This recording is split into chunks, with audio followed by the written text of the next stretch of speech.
Sean todos bienvenidos al webinar Gestión del Riesgo para la nueva ISO 9001-2015. Yo soy Tobias Schroeder, analista de marketing de SoftExpert.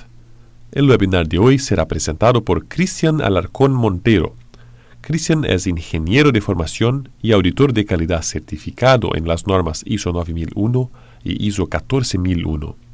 Él cuenta con amplia experiencia en la implementación y coordinación de sistemas de calidad en países como Chile, España, Colombia, Perú, entre otros. Deseo a todos un buen webinar. Buenas tardes, les habla Cristian Alarcón. En este webinar vamos a revisar la encuesta que ustedes tuvieron la oportunidad de confeccionar y vamos a revisar con ejemplos concretos cómo implementar los dos puntos más altos de la encuesta, que básicamente tienen que ver con usar la norma ISO 31000, la gestión de riesgos y cómo confeccionar una matriz de gestión de riesgos adecuada para sus organizaciones. Entonces, el resultado de la encuesta fueron la necesidad de usar la ISO 31 para cumplir el nuevo punto normativo de la gestión de riesgos de la nueva norma y además cómo confeccionar una matriz de riesgos adecuada a la organización. Bien, los otros dos puntos que tuvieron más o menor adecuación se refieren a cómo eliminar el manual de calidad sin afectar el diseño de los mapas y cómo involucrar a la alta dirección. Claramente la necesidad de los que respondieron a la encuesta está en la gestión de riesgos, que es el punto más importante de la nueva norma. Bien, para implementar una gestión de riesgos basado en una norma, la ISO 31 en la nueva 9001, tenemos que medir el riesgo sistemático del riesgo no sistemático. Bien. Claramente la diferencia está en el riesgo que ustedes pueden diversificar o que pueden tener interacción, hacer acciones, involucrar recursos, personal o capacidades para poder mitigarlo o disminuirlo. ¿Bien? ¿Qué significa? Significa que la organización tiene que poner una balanza. Es su riesgo no sistemático, es su riesgo sistemático para determinar caminos de acción. Entonces, existen 11 principios para el éxito de esta determinación de riesgo. ¿Bien? Vemos el punto de riesgo sistemático donde la medición del riesgo tiene que crear valor, tiene que integrarse a los procesos. Bien. Es una decisión de hacer procesos, ¿a qué se refiere con una decisión de hacer proceso? Se refiere a implementar una sistemática que mida constantemente la gestión de riesgos y pueda crear valor. ¿Bien? Tiene que ser conveniente, claramente, transparente y participativa, dinámica y sensible a cambiar. Adecuarse a los nuevos desafíos que las organizaciones ponen. Bien, y desde el punto de vista sistemático, tenemos los factores para los cuales podemos generar acciones directas. Bien, para que las organizaciones puedan abordar la incertidumbre, esta medición de riesgo tiene que ser estructurada y oportuna, y además integrar factores humanos y culturales. En un principio yo les había dicho que son 11 puntos los que dicen las mejores prácticas para implementar esta norma. Entonces, el último punto, que es la facilitación de la mejora continua de los procesos, la norma dice que las organizaciones deben inclinar su balanza a la medición del riesgo sistemático, porque es el que más desde el punto de vista financiero, económico, contable, más daño hace a la organización cuando no se sabe medir adecuadamente. Entonces, el punto de la mejora continua y la facilitación de los procesos hace que la balanza se incline hacia el riesgo sistemático. Bien. Una vez que hemos definido la diferencia entre riesgo sistemático y no sistemático para nuestra organización, tenemos que establecer una identificación de niveles de riesgo. ¿Qué significa? Tenemos que definir qué va a ser aceptable y qué no va a ser aceptable para nuestra organización. donde podemos dividir en una matriz que la pueden ver en su pantalla, y se define básicamente por el riesgo intolerable, un riesgo que requiere acción inmediata. El costo no debe ser una limitación y no es una opción aceptable. O sea, definitivamente no se acepta ese tipo de riesgo y hay que mitigarlo o eliminarlo al 100%.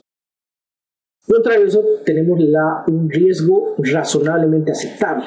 Bien, requiere una acción, pero el impacto de que suceda es muy bajo, se puede programar su atención y se puede reducir conjuntamente con otras mejoras operativas. Bien. Entonces, el establecimiento del nivel de riesgo va a decir a la organización qué es aceptable y qué no es aceptable. Bien. Después de que tenemos esa matriz, tenemos que identificar la perspectiva. Esa matriz de riesgos la vamos a aplicar ¿a qué? ¿A qué puntos de nuestra organización? Entonces, vemos los clientes. Bien, tenemos que hacer una medición de riesgos desde el punto de vista financiero, desde el punto de vista del aprendizaje y el crecimiento. ¿A qué se refiere el aprendizaje y el crecimiento? El caso específico y típico de la capacitación, donde, por ejemplo, un riesgo puede ser ¿qué pasa si lo capacito y el funcionario se va de la organización? Pero también desde el punto de vista hay que tener en cuenta qué pasa si no lo capacito y el funcionario se queda en la organización. Se refiere a eso el aprendizaje y crecimiento. Bueno, el mapa de procesos, no hay mucho que aportar ahí. Claramente es medir el riesgo en todo el sistema de gestión implementado. Y para el final, no menos importante, el punto de vista de socios y la responsabilidad social. La nueva norma dice ahora que las organizaciones tienen que preocuparse de las partes interesadas. ¿Ven? ¿Qué significa las partes interesadas? Bueno, todo lo que genera el entorno de la operación de la organización tiene que ser gestionado desde la nueva norma. Entonces tenemos socios, tenemos personal de la organización, tenemos vecinos, tenemos, un sinfín de partes interesadas que va a determinar, o cada organización tiene que determinar qué es una parte interesada. Bien, leo una pregunta que dice qué pasa cuando la organización está en un sitio arrendado.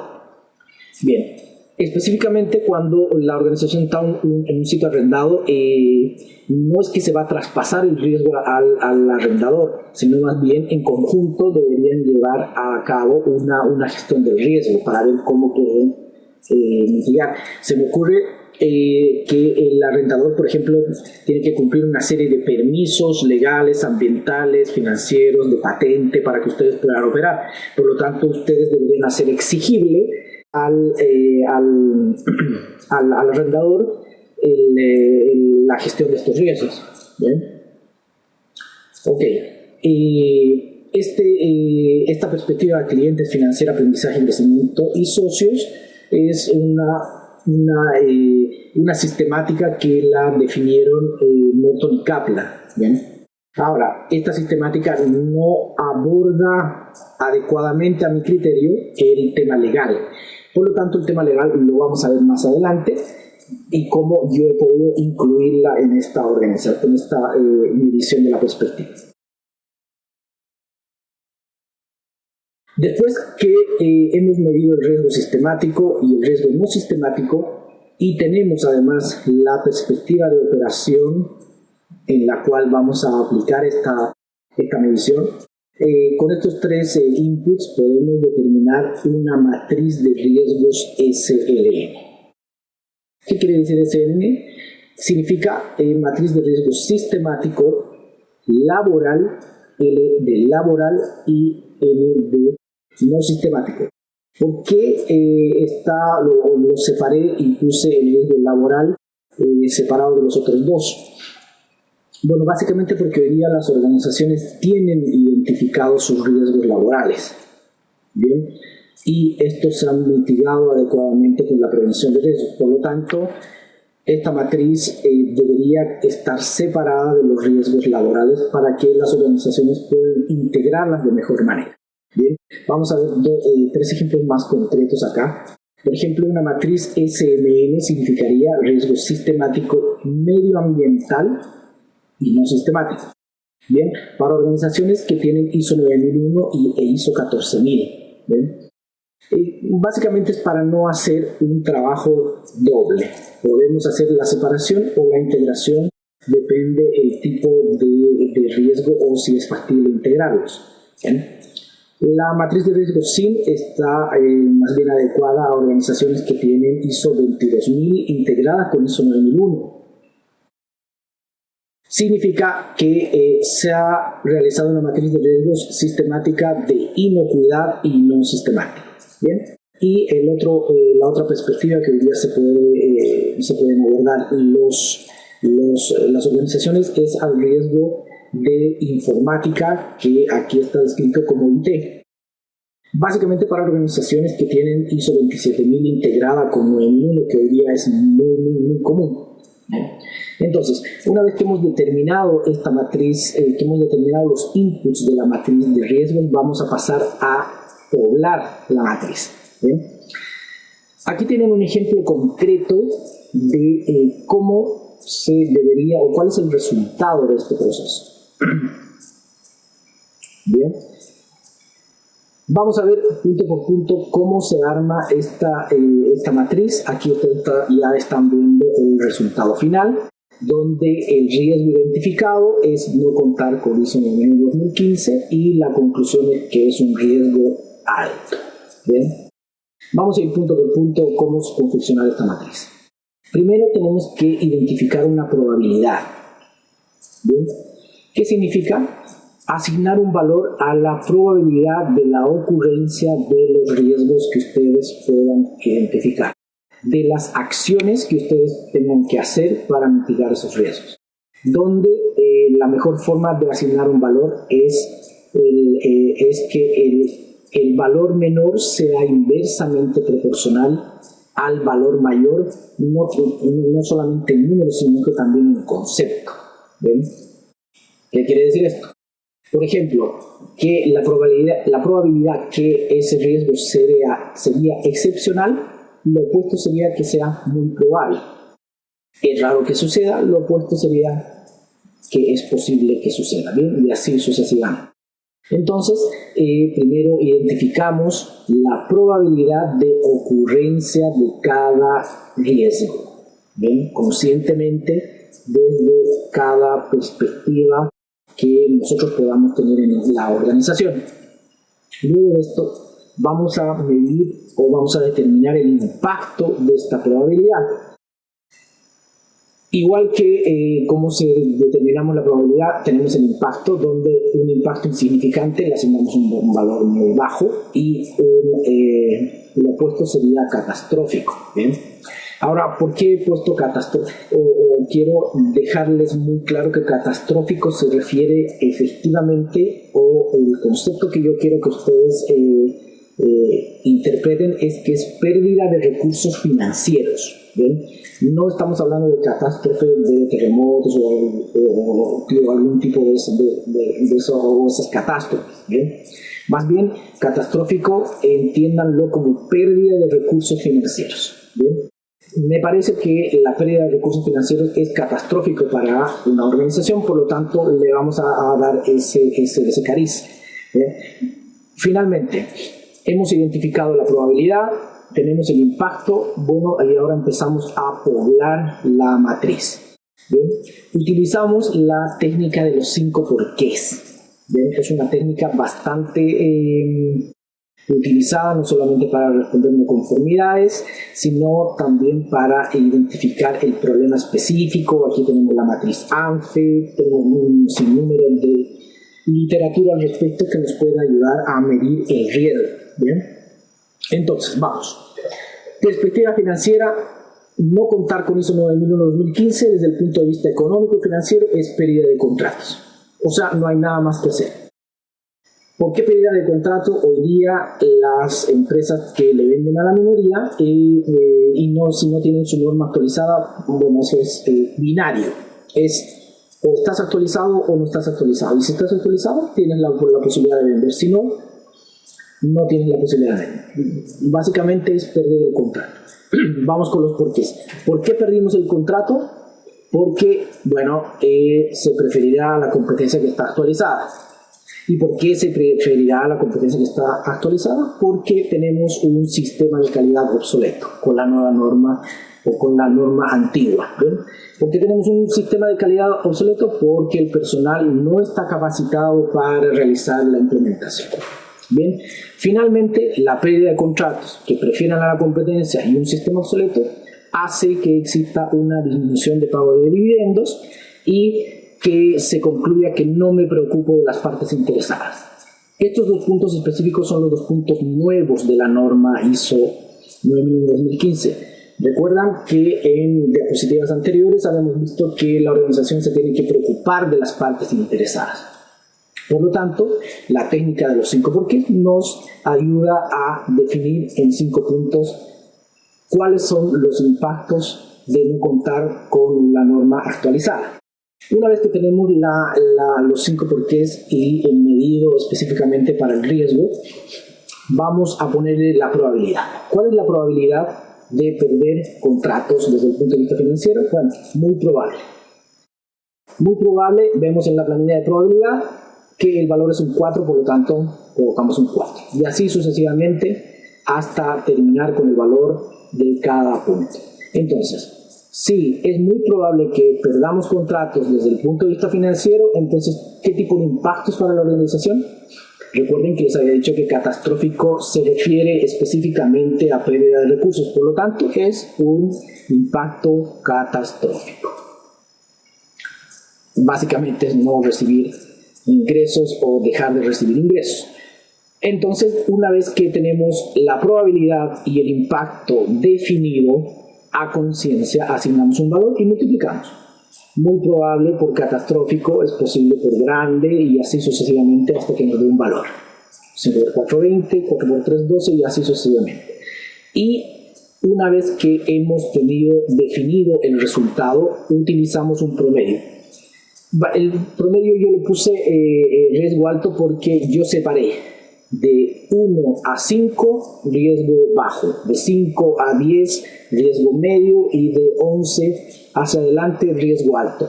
El nivel de rangos que ustedes quieren definir, bueno, es a criterio y depende de cada organización cuál es el riesgo que le va a dar. A lo mejor hay organizaciones donde el 80% de sus ventas se realizan con clientes que no piden ISO y solamente el 20 clientes que piden ISO. Por lo tanto, es muy raro que exista ese tipo de organizaciones, pero puede suceder. Por lo tanto, a lo mejor el nivel o el promedio mediante el cual ustedes van a concluir que no contar con la nueva norma va a ser alto, medio o bajo.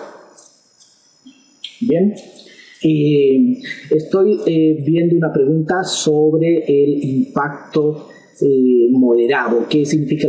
Bueno, específicamente un impacto moderado significa que se puede dejar de ganar recursos pero no perder. Bien, a eso se refiere un impacto moderado. Un impacto grande es que ya definitivamente se puede perder recursos, perder algún tipo de contrato o algún tipo de gestión, pero se puede mitigar en una próxima oportunidad. Y catastrófico definitivamente es no contar con los recursos. ¿Bien? ¿Por qué las probabilidades son 4 y los impactos son 5? Bueno, mi experiencia dice que 4 probabilidades y 5 impactos es adecuada para una organización. Bien, conozco organizaciones donde los impactos pueden ser 20 y las probabilidades pueden ser solamente 3. Todo va a depender del grado de significancia o insignificancia que le den las organizaciones al tipo de riesgo. No hay una receta. 4 o 5 me parece adecuado y, por ejemplo, podemos agregar hasta un sexto que podría ser un impacto legal que puede ser que no es más grande que catastrófico ni menos que insignificante, por lo tanto, o es un riesgo que no se puede diversificar, pero todo va a depender de cada organización. ¿Ven? En resumen, o raya para la suma, no hay una receta, todo va a depender de la organización y de lo que ustedes quieran definir como niveles de impacto. Bien, ok, vamos a ver. Una vez que ustedes han definido su matriz de riesgo y ya tienen identificados cuáles son los riesgos que van a aceptar y no van a aceptar, o cuáles van a aceptar moderadamente, vamos a confeccionar el manual de gestión de riesgos. Bien. Este manual va a determinar la sistemática que van a tener ustedes en sus organizaciones para gestionar el riesgo. Bien, estoy recibiendo una pregunta que dice ¿por qué un manual y no un procedimiento de riesgos? Es súper buena pregunta. He determinado que sea un manual de gestión de riesgos y no un procedimiento porque desde el punto de vista del manual se le da una formalidad más importante que un procedimiento. ¿Por qué? Porque la gestión de riesgos es inherente a toda la organización. Bien, absolutamente todo el mapa de procesos, y ahora toda la organización tiene que estar involucrada en la gestión del proceso, en la gestión de los riesgos.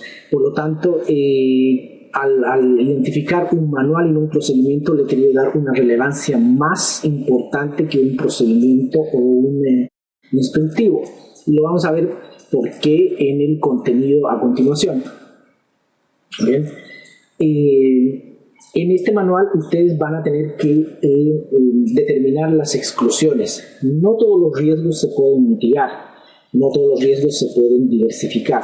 Por lo tanto, es importante que ustedes puedan decir a la organización, al certificador, a los clientes, a los proveedores, yo no estoy dispuesto a asumir este riesgo. Bien, por ejemplo, a los proveedores, yo no estoy dispuesto a asumir un seguro desde que sale de mi bodega hasta que entra a la tuya. No sé, ese puede ser, por ejemplo, un ejemplo de exclusiones de riesgo. Y también es un rayado de cancha donde dice cuál es el marco conceptual, o voy a mitigar esto que sí lo puedo hacer y esto no lo puedo hacer y no tengo cómo mitigarlo. Por ejemplo, todos los riesgos que tienen que ver desde el punto de vista legal y normativo o estatal son riesgos que no se pueden diversificar. Una subida de impuestos de un año para otro, por ejemplo, es algo que es un riesgo que nadie lo quisiera asumir, pero si alguien lo asume tampoco puede hacer nada porque obviamente no se puede tener interacción sobre eso. Bien, sigamos. Desde el punto de vista de la gerencia, tenemos que involucrar a la alta dirección en la gestión de los riesgos. Y para eso, vamos a agregar la gestión de los riesgos en la revisión por la dirección o la revisión gerencial, y a nuestros documentos de evaluación de impacto legal en la organización también tenemos que colocar la medición de los riesgos. Por lo tanto, y aquí se empieza a reforzar mi convicción de por qué un manual y no un procedimiento, porque escapa a la organización. La gestión de los riesgos no es de una persona específica, sino de todos. ¿Bien? Ahora, desde el punto de vista de la gestión de los recursos, tenemos que identificar recursos para mitigar los riesgos. En la anterior norma no se hablaba de la palabra riesgo, pero por ejemplo hoy día existen riesgos que la única forma de mitigar es contratando un servicio específico o un proveedor X, o mejorando algún tipo de tecnología. Por lo tanto, tenemos que sincerar a la organización y decirle que se necesita recursos para mitigar los riesgos, y por eso está puesto como un punto relevante dentro de este manual. Bien, ok. Después, otro punto mediante el cual reafirmo que un manual y no un procedimiento, porque vamos a determinar un responsable de la gestión del riesgo. Bien. ¿Qué significa responsable?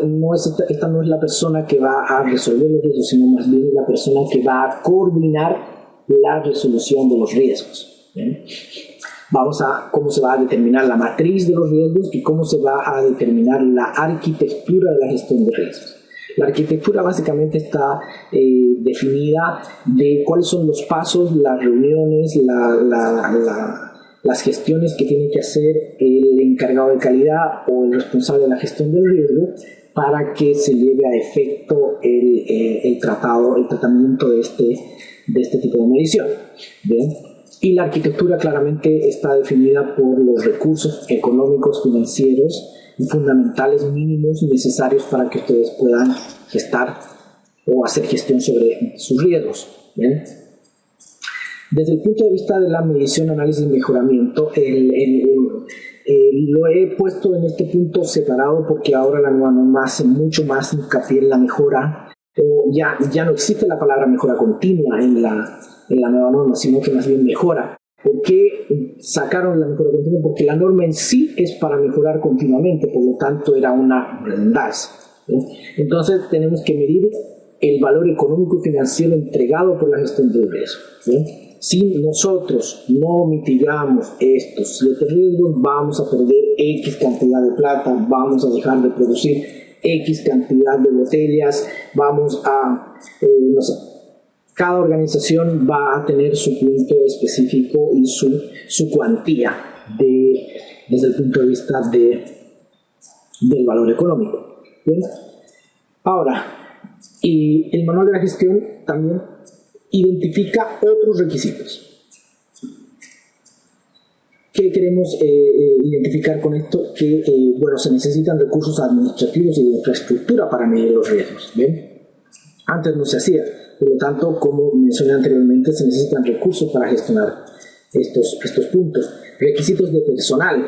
Hoy día, pocas una menor cuantía de organizaciones tienen personal con capacidades específicas para hacer análisis de riesgo. Por lo tanto, aquí se tiene que definir, hacer planes de capacitación, mejorar las habilidades y los skills del personal que va a hacer la revisión de los riesgos, la mitigación y el desenvolvimiento del sistema. ¿Bien? Por lo tanto, necesitamos hacer o definir la competencia, la formación y la toma de conciencia de estas personas. Y para eso la mejor forma es realizando la capacitación correspondiente o generando esta habilidad. Bien. Ahora, desde el punto de vista y como un último punto del manual está la certificación. Bien. Como la nueva norma dice que ahora se tiene que gestionar el riesgo de la manera que las organizaciones lo determinen, es posible o tenemos que definir en sus organizaciones si la medición del riesgo va a ser parte del texto del alcance de la certificación. Hoy día la certificación abarca a qué se dedica la organización y a las industrias a las cuales está prestando servicios.